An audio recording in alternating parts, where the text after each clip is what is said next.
Hey, it's Alan, and I just wanted to let you know that you can now listen to the ongoing history of new music early and ad-free on Amazon Music, included with Prime. A band is like a plant. No, wait, I need you to stay with me on this because, you'll see where this is going. Like a plant, a band grows from seeds to maturity, bursts forth with new seeds, and then eventually withers and dies. It's the whole cycle of life thing, you know? But like plants or animals or any other living thing, the lifespan of bands varies greatly. You could last as long as one rehearsal, kind of like a dandelion. Or you might find yourself on some kind of 50-year anniversary tour, the equivalent of, I guess, a bristlecone pine tree that can live as long as 5,000 years. Okay, I think we've tortured this metaphor long enough. Then we have bands that form, rise to a peak, hit something of a downhill slope, and break up, only to reform again for, there could be any number of reasons. And this leads into a completely new second act. And thus things begin anew, and maybe even under better circumstances than anyone thought possible. So let's do a case study.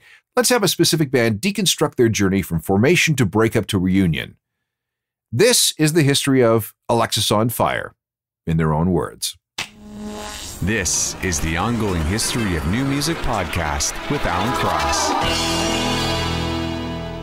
Hello again, I'm Alan Cross, and I'm back with another episode in an occasional series called In Their Own Words. This is where we get a band in the studio and get them to go through their history themselves. In the past, we've heard from Kings of Leon, Our Lady Peace, Matt Good, Finger 11, Sloan, and a bunch of others. But I keep getting email from people asking, could you please do something with Alexisonfire? Okay, yeah, great, sure. You do know they broke up, right? It's going to be kind of hard to make that happen when everyone has scattered to the wind. I mean, Dallas Green is off doing a City and Color thing. Vocalist George Pettit became a firefighter. Wade McNeil is doing a bunch of stuff, including working as a radio DJ. Drummer Jordan Hastings is filling in with Billy Talent and playing in some other bands. And I'm not even sure where bass player Chris Steele is. Last I heard, he went for a trek in the Himalayas. And I'm serious about that. But then in early 2019, news of a serious reunion along with new music. This was a chance to nail down this program. So one afternoon, I managed to wrangle George and Dallas into a room where I got to pepper them with questions about everything to do with Alexisonfire. Welcome back. Oh, no, wait. Let me rephrase that. Welcome back? Yeah. That's a good word. What? I heard a couple of weeks ago, I saw the Instagram post, and the internet melted down, something about a new Alexisonfire something, and it turns out that you have a new song, which we'll get to in just a minute, but the fact is we have Alexisonfire. Why? What happened? Well, we've been, playing here and there for the last couple of years again. Which I think that all started just based on the fact that we were all still close. We all still enjoyed playing with each other. I think it started with we got one show offer a couple of years ago, and it was just like we were all available to do it, and that's where it kind of started. Obviously, we had gone through the whole farewell thing, and I think we turned some stuff down too. There were some opportunities that came about that we kind of decided like. I think for a while there, I was holding our breakup quite closely to the chest. Like I really liked it. I thought we broke up classily, and and then it seemed like coming back would undo that. So there was like some time there where we were turning down offers, and we were like, no, we're done. Yeah. And then I think it was just like the changing of the guard. You'd see the pressure from people. You'd see that they clearly wanted it, and. All these offers came in to play these shows, and I was just like, why am I doing this? Why am I holding this so closely? And like, why is it so precious that we broke up? I mean, we all clearly still like each other, and like, there's no animosity. And we've all kind of landed firmly on our, I think it was important for us to kind of step away from the band for a while too. Like, we were raised by that band. Alexisonfire was like pretty much from high school until throughout our formative years. So there became no excuse for us to not play. Yeah. That's really what it was. We we decided to play one show, and we played the show and played really well. So there was really no excuse for us to not be playing. Like we thought we were, you know what I mean? If we had played that show and we didn't talk to each other and we didn't play very well and we got a paycheck and we left, we wouldn't have done anything else. I know for sure I wouldn't have, but we played, we felt good about it. And then, you know, a couple of years went by where we were like, well, we'll go to Australia and do a tour. Sort of became like a vacation in a way, where we would just meet and do this thing that we all love doing still. And then probably around the summer of last year I moved back to Toronto full time. Where were you? I had a house in Nashville for 4 years, and I spent most of my time off the road there. So I think maybe like just all of us being closer, we just decided to start having more like a regular kind of band practice here and there, which then led to us deciding to start trying to, you know, we're like, if we're going to keep playing these shows sporadically, let's see if we can do something more than nothing. Well, yeah, so like you could have just wrote it out playing show after show after show. Yeah. Like the Who or the Stones or somebody. Yeah. But at what point did you decide? I like to think of us as like the Who or the Stones. I think we're clearly. No. If you maybe a little bit up from there. But at what point did you decide that it was okay, if we're going to do this, let's just be honest and start writing some songs? I think we're all still quite current. I think I've seen it before where musicians, they get a certain degree of popularity and then they just fall off the planet. They don't pay attention anymore. They don't know things that are going on, and they kind of lose touch with what's going on. I feel like we're capable of contributing still. Mm-hmm. And I think that, you know, if anything, we've gotten better at writing and better at listening to music. So, what would stop us from doing that? Yeah. And also, yes, I don't want to play in a nostalgia act. I don't want to go out and just play the greatest hits all the time. I mean, it is a lot of fun to do it, but I do feel like we can contribute. This is the song that announced the return of Alexisonfire in early 2019. This is Familiar Drugs.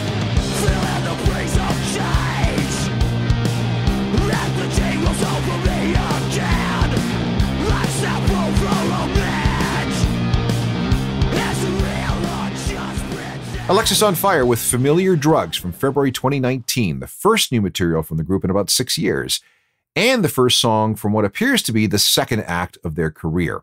But if we're really going to understand this second act business, we need to begin with the first act. So I had George and Dallas sit down and go through the story of Alexisonfire, starting at the very beginning. We have a lot to talk about, and I want to get as much of our conversation into this program as possible. So here we go. Let's go back to the very beginning of Alexisonfire. What came actually, let's go back to before the beginning. What came before that band? Well, we were all in bands. We were all in different bands around Niagara. We all met from basically playing in those other bands. So there were 3 bands, right? There was, well, if you count what Jesse, our original drummer, he was in a different band as well. So 4. Yeah, I would say, because Chris and Wade were in the same band. They've been in the same band since they were 14 years old. There was a lot of I remember being young and playing in 3 bands at the same time. Yeah. And there was a lot of incestuous sort of stuff going on within the local music scene, people jumping around and stuff like that. But yeah, when Alexis started, I think there were probably 3 or 4 different bands. I'm pretty sure the Wade's idea when he asked us all to jam at Jesse's house was that just we all play in bands, let's start another one. You know what I mean? Wade just took a bunch of people that were in different bands and just wanted to make another band, kind of like what George just said. And if you were into music and you were going to local independent record stores at the time, you know, St. Catharines was a beautiful place to be. Hamilton was a great place to be. Even Oakville, Toronto. There were all these places in Southern Ontario that had these local scenes, 200 capacity clubs, 150 capacity clubs, a lot of kid promoted shows, like people who are in high school, they rent out a Polish hall, Knights of Columbus Hall, Masonic Temples, Canadian Auto Workers Union Hall. You could rent those out for a couple $100. You could borrow or steal a PA from your high school and set it up on the floor. get your local crummy bands to all pile in there, charge $5, make tickets. People were very, very, they had a lot of ingenuity back then. Wade was one of those kids. Wade was one of them, Wade could promote a show. Wade, at 15 years old, is he's down at the Kingwa Court in St. Catharines, which is a Chinese food restaurant, and he would go in there and he'd talk with them. They would pay the bands in beer, which was incredible because we were all underage. You played at a Chinese restaurant? Yeah. We played in an abandoned marina. Yeah. We played in anywhere that have us, because that's it. Yeah. You could do it anywhere if you had a room and a plug for the wall. You could do it, right? And that was because that's all you needed. You didn't. Nobody was worried about what it sounded like or what it looked like or anything. It was just, can we do this? Oh yeah. But Wade was I would say, for St. Catharines and in that, in that whole scene that George is talking about, Wade was one of the first kids that we all knew that would. What drove him? He's just good at that side of things. I mean, our first bunch of tours, our first bunch of real Alexisonfire tours, Wade booked by meeting people on the internet, like in chat rooms. He met this kid who booked us our first American tour. I mean, we went to all these crazy towns that no one ever heard of and nobody came. Yeah, it was fun. But it was great. And we lost a ton of money just by the fact that Wade met some kid who was willing to book a tour. But it's the same thing. Like when I used to be in a band and it was kind of falling apart, I remember asking Wade, because we had just played some shows together, and I said, Wade, are you booking any shows? Can my band get on some of your shows? Like anything, I'll play anything. And he said, well, I'm actually going to, I don't have anything coming up, but I'm thinking about jamming with such and such and such. And he's like, do you want to come over to that jam? And I said, yeah. That was our first band practice. Now, Alexis has a very distinct sound. And so we're talking, what is this, 2000, 2001? Yeah, it would have been that when we first all met. It was like the summer of 2001, I think, maybe summer of 2000. Late 2000. Late 2000, and it rolled over probably by the time we knew each other in 2000, and then, So who were you listening to that helped inform the Alexisonfire sound?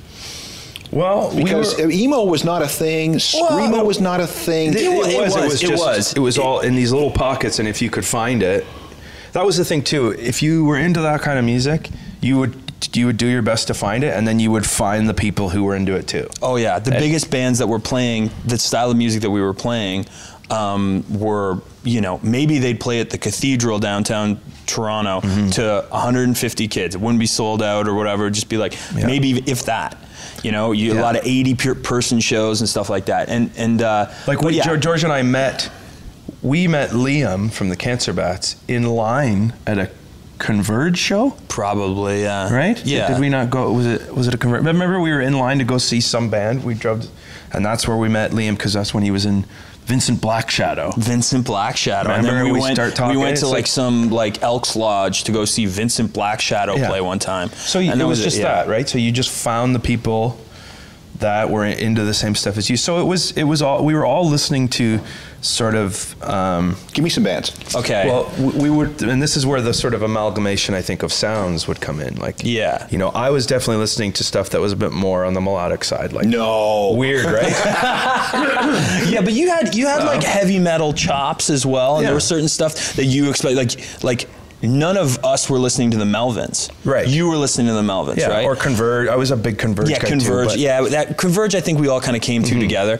I was kind of more the deep head, early first screamo stuff, where I was listening to bands like Seisha, Love Lost But Not Forgotten, Joshua Fiver, Page 99. We eventually played with a band called Majority Rule. They were all these very, it looked like punk music. The guys who were at the shows, they had they'd be wearing a hoodie with patches all over it. It was a lot of 7 inches. At the back in the day, when you go and see a show at a hall too, there'd be vinyl distros. People would come with bins of their own records, and they'd set up almost like a flea market, and they'd sell records. And that was how you're finding all this stuff and getting it, right? So that was kind of that was the introduction to that scene. We all kind of came up, I think, through hardcore and punk rock and stuff like that, and this was just the next progression of that. You have punk, which turns into hardcore, which turns into post-hardcore, which becomes screamo and all that sort of weirdness, right? Okay, the name. Let's get the definitive answer for the name. It's Alexisonfire. I'll give you the definitive story. We hadn't, I think we had one band practice. So obviously we started to think about what we should call the band, you know, and I was at home, I was watching the Discovery Channel. There was a show on contortionism. And in one of the segments, they did a segment on a girl who's a stripper, who was also a contortionist, and she, amongst other things, which we would come to find out. But her name was Alexisfire, and the segment was called Alexisonfire. And I said, hey, here's a neat band name. Because when you're making a band, you never think anyone is, well, unless you're Kanye or somebody who's just, you know, you never think that anyone's going to actually hear your band. So you really don't think about the name at all. Especially a contortionist stripper named Alexis, who may at one point somewhere down the line want to talk to you about that. Yeah. There were some cease and desists, which we ignored. But before that, it was a real. I said it to everybody, and everybody was like, "Yeah, that'll work." Yeah, that's fine. It was pretty much as quick as that. I've played in bands with worse names, believe it or not. I think we all have. I think it's a great name because I don't think it is. It conjures up all kinds of imagery, and I just like the fact there's an X in it. Yeah, it just sounds cool. Sure. Yeah, and then we did ourselves a huge favor by just absolutely just for some stubborn bone in all of our collective bodies, we just had to write it as one word, so that for years, still to this day, people go, Alex is on fire. No, is it Alex is on fire? No, it's Alexis, but that was us, you know. Here is a sample from that first record, the self-titled release that came out on Halloween 2002. Let's go!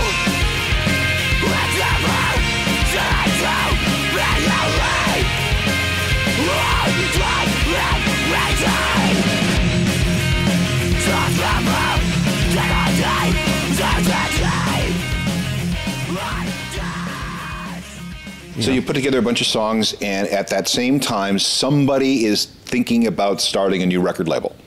Yeah. And that would become Distort. Yes. And they were looking for somebody to sign. Yeah. Greg, the guy who ran Distort, he loved aggressive music, and he was a show promoter in Toronto too at the time. He was like bringing through bands that we would have gone to see a lot. Like he would have booked the first, like, I don't know, Henry Rollins or something like that. Like loved you know, strapping young lad. He loved Devin Townsend and stuff like that. But so yeah, he was a champion of aggressive music, which you know, not a lot of people in the music business were or are. But so he happened to his day job was he ran the production suite at the writing room at the old EMI Music Publishing building. Okay. Down at Adelaide and Spadina. So the guy who used to run EMI Music Publishing, Michael McCarty, he started talking to us just about, you know, whatever, and because we started kind of, I don't know if you want to say gaining some popularity, but we started playing a lot around town, and he convinced Michael to come down to St. Catharines one night and see us play. I think we played at the Knack. Maybe that night. Yeah, I remember that too, because I remember being all highfalutin about, because I think we sold out the Knack. Yeah. And the Knack is like, you know, the Niagara 100 people or something like that. And it was a big deal for us. It was a big deal at the time. I remember feeling all big about it. And then I remember saying that, I was like, hey, sold out show or whatever. And then McCarty said something like, next time you got to have a lineup out the door and people can't get in. Yeah. Or something like that. And I was like, okay, all right, big Mr. wig. Big chips. Yeah, you're clearly from the music industry. But so I went out for a beer with him because I was the only one of age at that point. I think true. George was still maybe 18 at the time. I might have been. Maybe you I were. might have just not gone out. Yeah, but I might have been too punk. You might have been too punk. I don't know. But so he ended up, you know, I remember Joel, our longtime manager, me and him went and talked to him, and we basically said we would. It was sort of like, we're willing to do anything it takes, as long as it's on our terms. You know? Snot-nosed kids. Yeah, which is still the way we do it. But he just, I don't know, he saw something in us and gave us a small advance for a publishing deal, which is really ridiculous to think about a guy who ran a publishing company giving Alexisonfire a publishing deal as if we're going to just get, sinks. Oh my God. All over the place, In the new Matthew Broderick film. Yeah. Or whatever. I don't know. That's not happening. But that allowed us to put a lease on a van and record our first record for free, basically, in that writing room after hours. The artwork for that first album, Watch Out. Yeah. One of my favorite pictures of all time, with the two Catholic girls getting ready to go into a knife fight. Do you have a story about that? Because that is a great photograph. So when you make flyers for a show, back in the day, you'd always have like the name of the band, and then underneath it, in parentheses or whatever, we'd have a little description of what the band was, and it was always something like, crushing buffalo metalcore, or like, whatever. Yeah. So we always would they'd be like, what do you want us to say under your name? And we'd be like, say we sound like two Catholic schoolgirls in a knife fight. And then, because we had a really bizarre, pithy sort of sense of humor back then. And then when we came time to make the record, we were like, we should do that. We should get photographs of two Catholic schoolgirls in a knife fight. Yeah. And then I took all those photographs for that album. We had our friend put it all together for us into a CD, and it became it really was iconic imagery for a while. Closest to the girl that you see the knife in her hand, that was my ex-girlfriend, my girlfriend at the time. Mm-hmm. We just made her and her friend wear Catholic high school because they were going to Catholic high school. Yes. And They were still in high school? Those were real deal Catholic school. Wow. We didn't rent those costumes. Those were their Catholic schoolgirl outfits. And we breaking we were any laws? I don't know. No, Probably but we were in high school too. That's what we have access to. I wasn't. You weren't. You're a creep. Yeah. But but I'm still legit. Yeah. I don't know. No. Well, you were taking photos of them. I was taking photos. Yeah. I don't know. That was my wormy way of trying to meet women when I was young. I think when I was like teenager, I'm like, ooh, I'm a photographer. Isn't that interesting? Come over and I'll photograph you, and then I'll make you a mixtape. Yeah. When we come back, we'll pick things up from the Watch Out album as we continue with Alexisonfire in their own words. This is another In Their Own Words edition of the Ongoing History of New Music. And this time, I made George Pettit and Dallas Green of Alexisonfire go through the story of the band. And we're going to rejoin the conversation around the time the group released their second album, Watch Out. This isn't radio friendly. Yeah. And you guys have never made any apologies for not being radio friendly. No, I think the whole idea of us making that record or sounding the way we did was, again, same with them naming the band. Like, there was no delusions of grandeur whatsoever. I mean, there still aren't. I mean, this years later, it was just we wanted to make music. You know? The top of the heap would have been playing to 200 people at the Cathedral downtown Toronto. Yeah, that was as big as the aspirations. We knew that playing this type of music was going to doom us to obscurity, like a lot of those bands, and that's just. But that's just the way it was. It didn't matter. Like it just didn't clock on our radar. Like the idea of being on the radio or being on Much Music or any of that stuff was just that's on Venus. Mm-hmm. You know, like but it didn't quite turn out that way. Well, you know what? They came around to us. It took right? exactly. Like, I was going to say it took people, the people that were closest to us. It took them believing that it could be something more than what we thought it could be. So it took people like Joel and Trisha, our managers, and Greg for that matter, and Michael, seeing something in us, and people along the way. George Strombolopoulos helping us from the beginning, like wearing our T-shirt on Much Music. And he brought us on Much Music before we had anything recorded. Yeah, so it was a combination of, I guess, whatever the music we were making, but mixed with people from the get-go that were just willing to tell other people about it, as opposed to trying to make a radio song and hope that it would get played. It was just, we did what we did, and we had some other good people in our corner. And then it just got to the point where everybody else had to start paying attention to us because kids were listening. And it was like, we're doing this without you guys, so you can come on board. And that was really solidified by when Much Music used to have a show where people would call in and vote for their favorite video.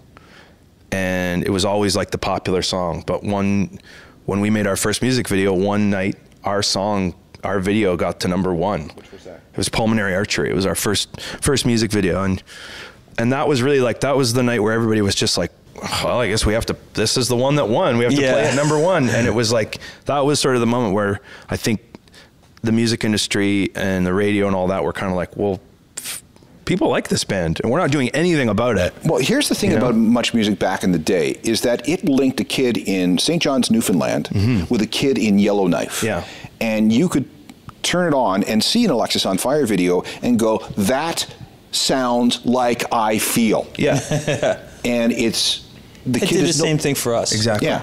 City Limits, like, I'm not here if I didn't have City Limits to watch and tape every night if I was going to sleep, and then watch all the music videos that got played on City Limits and find all these bands that I'd never heard of. And that's what I think, you can do that now wherever you want on the internet. But it's not the same. It isn't the same. Because I think with a band like Alexisonfire, and we can debate this, but it's more about connoisseurship than it is consumption. Sure. Because back then, before streaming, before the internet, you had to seek out this stuff, and you physically had to seek it out. You had to either go to the show, or you had to know somebody and get their record and listen to that record or that CD or whatever it was. It's not like you had 50 million songs that you could get on your phone any second now. Right. You carefully curated that music that, like I said, sounded like you felt.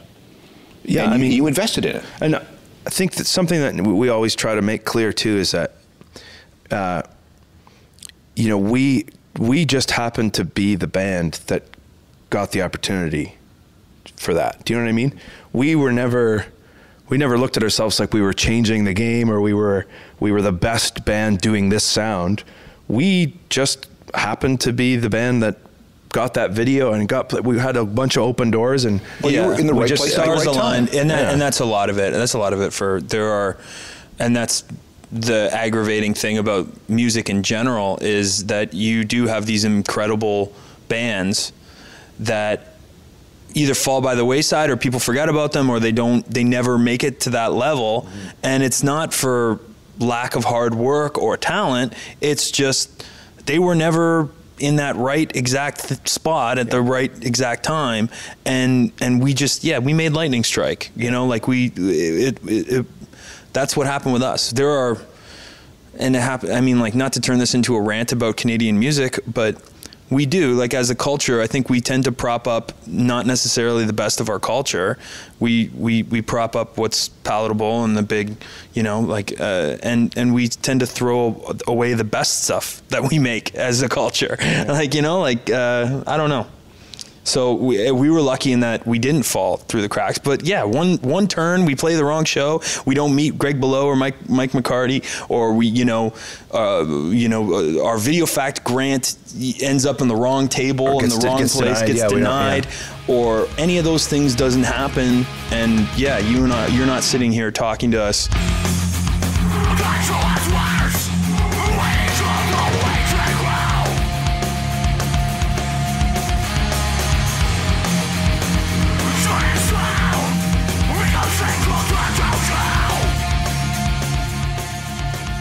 Where does Billy Talent come into the picture? Well, I think for us that was kind of the two bands where we both got that same opportunity around the exact same time, and it was like that. It was the same. It was the video coming out, and that kind of sort of allowing the rest of Canada to see us, because we had started to build our own little fan base in Niagara region, because we would take every weekend and try and go and play wherever we could. And I think when Pulmonary started getting played across Canada, it was the same time Billy Talent and Try Honesty started clicking, and they started getting radio attention as well. And then we did a tour together. Package together, We went across Canada with Death from Above. Yeah. And that was... That was where we got to see it every night, because we had only played Southern Ontario, really. Yeah, Quebec. We'd go up to Quebec, do some shows up there. So we got to go across Canada with Billy Talent and see these, 500, 600 cap This rooms. is around the Watch Out time, right? This was still the first record. So maybe 2002, 3, maybe. Mm-hmm. And we saw that happen, and it was like, okay, there's obviously there's a bunch of kids across this country who are looking for some some way into this aggressive music, into this music where they can feel something than what they're being shown on the radio, or excuse me, shown on the TV or hearing on the radio. And that was kind of I think a big moment for us. It gave us the sort of spirit to then cross the border at the end of that tour and go down, literally play the Croatian Cultural Center in Vancouver with Billy Talent to 1,000 people, and it'd be one of the best nights of our life, to then cross the border and go play in Bellingham, Washington for no one. The bar staff. We played for the bar staff. I don't even think I played the show. You didn't. I didn't. You I folded T-shirts because your voice was bothering you. We played for the bar staff, and that was a good moment, you know. And we've had many moments like that throughout the years where you get super stoked, and then immediately it's pulled away from you, and that's how you never develop an ego. It's pretty good. So we get to the third album, and at that point, again, I'm running the radio station at the time, and Crisis comes in, and we had a guy named Barry Taylor working at the radio station at the time, who was a huge promoter of Alexisonfire. He says, we can't ignore these guys anymore. We got to get them on the radio. And we ended up playing it. And other people in the company, my boss specifically, like, what are you doing? It's rating suicide. Yeah. But it wasn't, because somehow, this is 2004, 2005. Well, Crisis would have come out in 2006, so we probably would have been. But during that time, we were seeing the end of the spike in pop music, the Backstreet Boys and the NSYNCs and Christina Aguilera's and Britney Spears. And that group of people who had been into pop since the middle 90s with Spice Girls and whatever, they were now getting older. And they were getting angry. And they were looking for something that spoke to that anger and their fears and their frustrations. And you guys and Billy Talent and a few other bands were in the right place at the right time. And this, again, we can go back to My Chemical Romance. We can go back to any of those emo bands that started becoming mainstream at that time, and it was huge. Yeah. Well, I remember we did a long American tour with it was us, My Chem, and Avenged Sevenfold. But right before both those, both of them have just signed their major label deals, and both had made the records that would then propel them into superstardom. But it was the tour right before that. And I remember them talking to those guys, and they had just spent a year being courted by major labels, and they were definitely talking like they had just been courted by major labels. But it was you could kind of see this thing, we were like, wow, this is crazy. And then that was kind of when Island came in and signed Thrice and Thursday, and this whole the entire music industry was looking for something else. Yeah, I remember Cave In was about to they got signed. They got signed, and they was because of they Dave were Grohl poised and ready to be that neck. Oh my God, who was the first musicians to come out of that Hydra Head, Equal Vision, Vagrant Records thing? Who was going to be the first one to come out of there and be and go to be playing on Letterman or something like that? It was strange, and you saw it happen with all the bands in our scene in our area.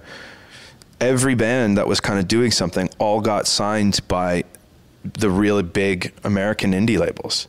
Moneen got signed by Vagrant, Silverstein got signed by Victory Records.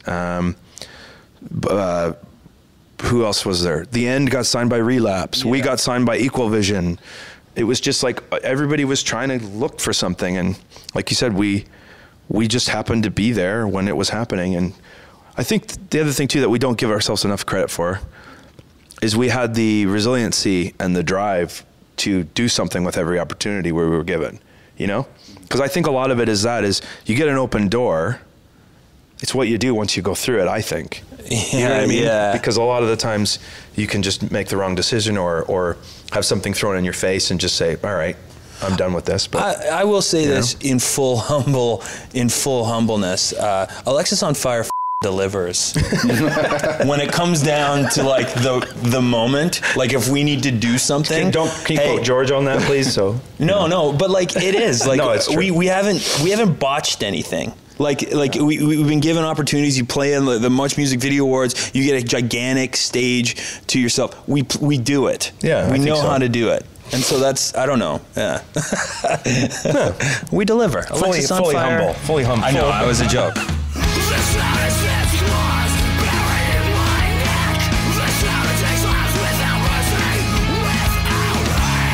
Streets are in disarray.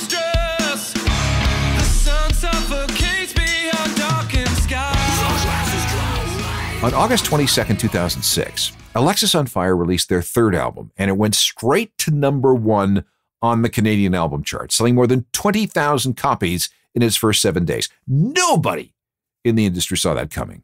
We busted open some doors, and it allowed some other people there's no access. question you did. There's absolutely no question you did, because there was no one doing what you guys were doing at the level that you guys were at, having the amount of success that you were having against all odds.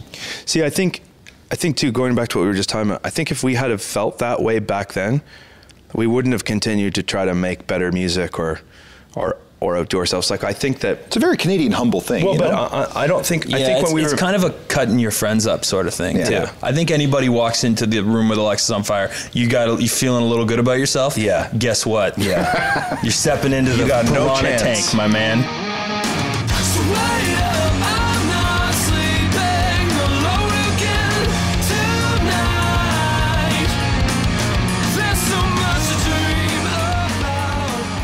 More from George and Dallas and Alexisonfire in their own words in just a second. Remember what I said at the beginning about bands having a definite lifespan before things start to wither? Alexisonfire was not immune to this. Let's pick up our conversation with George Pettit and Dallas Green. You made a #1 album without even trying. Well, we tried. I know what you're saying. I know how you're without trying to make a hit. Yeah. You just did everything on your own terms, and it turns out that your own terms was a hit. Our world at the time was the road, too, especially before that. On Watch Out, so much touring, all this touring. We were thinking about the stage. Even when we were in the studio, we're writing songs with the stage in mind.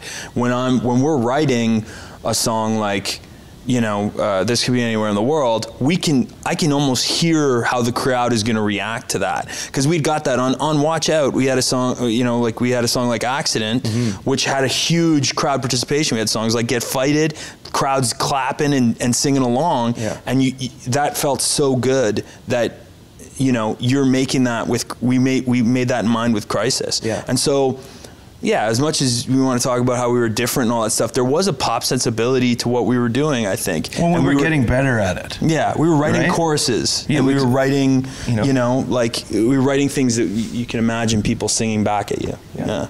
So we moved to the Old Crows record, which, again, another massive success, and a lot of radio play for that record as well. Yeah. So this is the fourth album. Fourth? Yes. Yeah. How did that record come together? Well, we spent a lot of time touring for Crisis, like 2 years probably, and then I was also doing City and Color pretty heavily at that time too. That was 2006. This was about 2006 to 2008. It was pretty much straight. Once that record came out, we were gone. Yeah, we did a lot. So I think when we stopped touring for that record, and I was kind of still touring a little bit on my whatever record came out in between that one and Old Crows. I think, and then we had kind of not afforded ourselves enough time to take a break, but for 8 years straight, we had made a record, toured straight, came home, took a month, made a record, went back on the road. And then I was doing that twofold, and so I needed some time to just stop. But I think we took a little bit more time putting the songs for Old Crows and Young Cardinals together.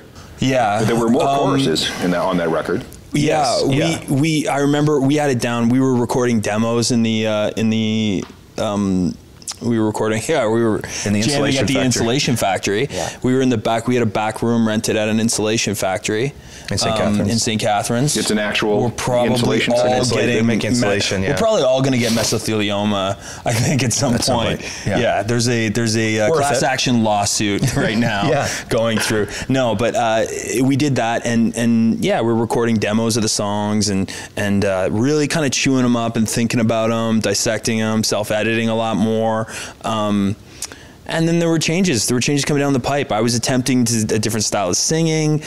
And we continued that process because I don't think any of our records sound the same. We always wanted to kind of throw them a little curveball, try something a little different. And as much as it was a success, it was a step down from Crisis. And I think that in what way? I think until that point, it was just step up after step up after step up. Like we were always making a little bit of progress. There was always something a little bit bigger coming down the pipe. And we got used to that. And it came out, it wasn't number one. It did well. I think we did a tour on it. And it was the first time that we saw a bit of a drop that summer in ticket sales as well. Well, and in certain places. In certain places, yeah. In certain places, there was just like, we were used to this constant stream of like our own personal glory, I think. Anyway, I was. and when I remember it being almost a bit of a hit, that record, because we had tried to do this new thing. We knew it was going to be challenging. And it didn't, like, it wasn't by any means a failure, but it did feel like we had hit the ceiling with Crisis, and now we were taking a step down from that. And that took some processing after touring for, you tour for 10 months out of the year, a couple of years in a row, like that, it puts the doubt in your mind almost, I think. And I think that was seeding what was about to happen. Young cardinals take flight, return to nest in the black hole night. There were things you were not meant to know. Young cardinals. We had done well in all these different places in the world, but America, it was always sort of really, we seemed very distant from what was popular there. And I think we were fine with it. It was just, maybe like curiosity got the best of us, so we tried to like hammer it a couple of times. And I remember like doing that full Warped Tour was easily could have broke the band up. It was a disaster doing that. And then we did a couple of really long American tours that were just really unfulfilling. When you're touring all year, it's hard. When you're touring all year and only 60% of the shows are good, it's hard. When you tour all year and maybe 40% of the shows are good, and you spend 6 months touring a place that just is not working, it kills you. There was a fifth album. What happened to it? Well, the fifth, I guess Dog's Blood, when we started writing the songs for the Dog's Blood EP, which would come out after Old Crows, we started writing those songs, and then that's kind of when I had made the decision to leave the band. So that sort of obviously stopped the writing process. And we did have these 4 songs that we liked, and I said to the guys, like I want to finish this, just like I wanted to finish the year of touring.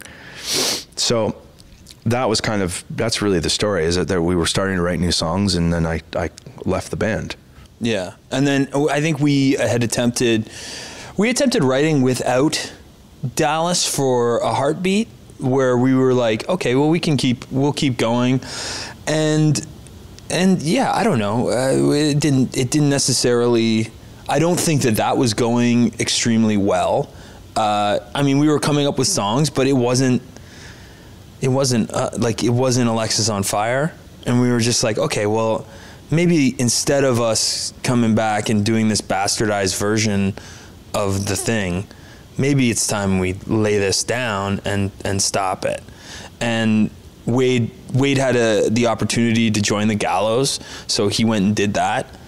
And we all went our separate ways. And but it was amicable. Yeah, I mean, it was to a degree. Obviously, when I quit the band, nobody was stoked about that. I think it took time. It took time, and to your credit, Dallas, like you could have,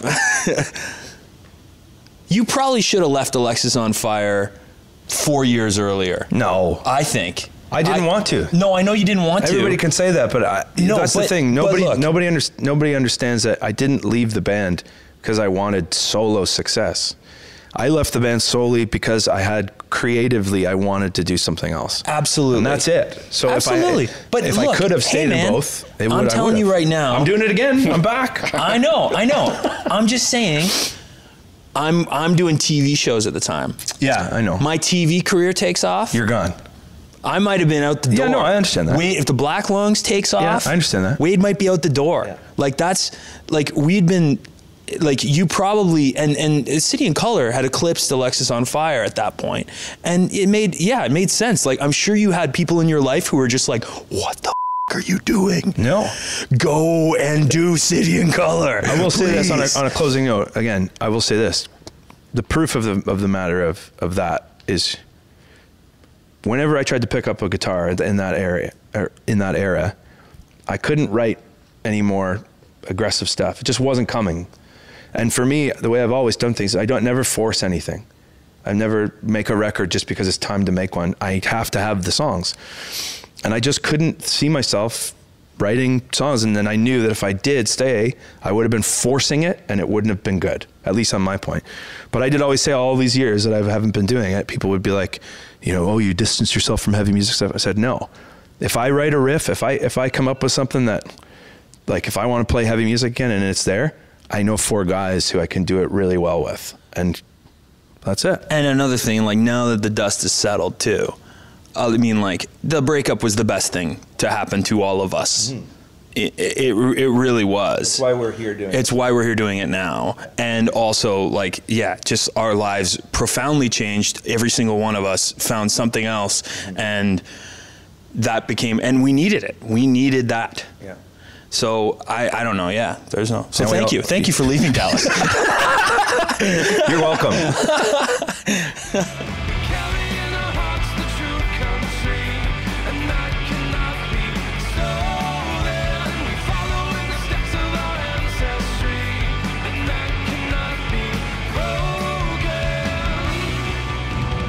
And now, the point in the story that features the joyful reunion.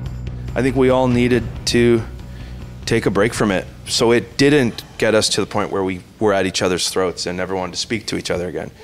Because a lot of people, and I'm not saying woe is us, but it's very hard to be in a band forever and to do it well for a long period of time.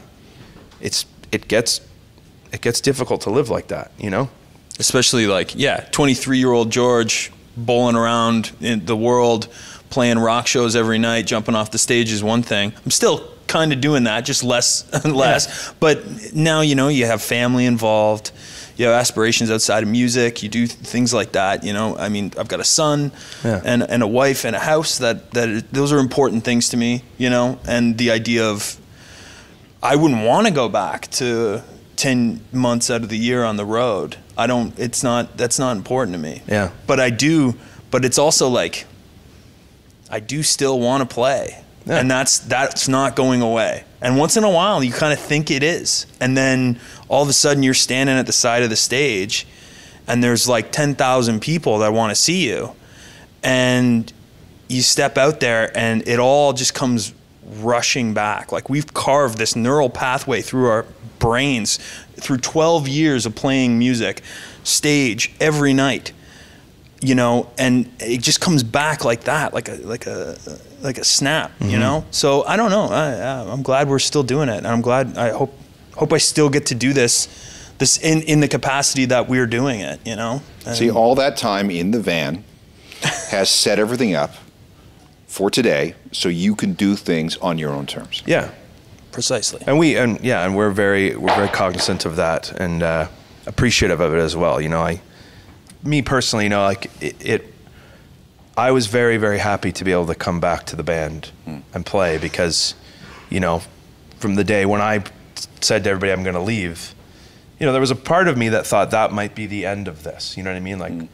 So for me personally, to be able to think about all the time that we spent doing it and to be able to sit in a room and with my friends and still write a tune that we think, that jazzes us all, and then we get to go and play it for people and they're jazzed. It's a great feeling, Before we wrap up, I want to thank George and Dallas and everybody associated with the Alexisonfire camp who made it possible for this interview. It's always really, really difficult to get people in the same place at the same time to hold these kinds of conversations, and I'm glad we were able to get it done. If you're looking for more information about a variety of things, there's my website, which is a journalofmusicalthings.com. It's updated every day. And to remind you of the daily updates, there is the daily newsletter. It's free, too. You can sign up at the website. Technical production is by Rob Johnston. Talk to you next time. I'm Alan Cross.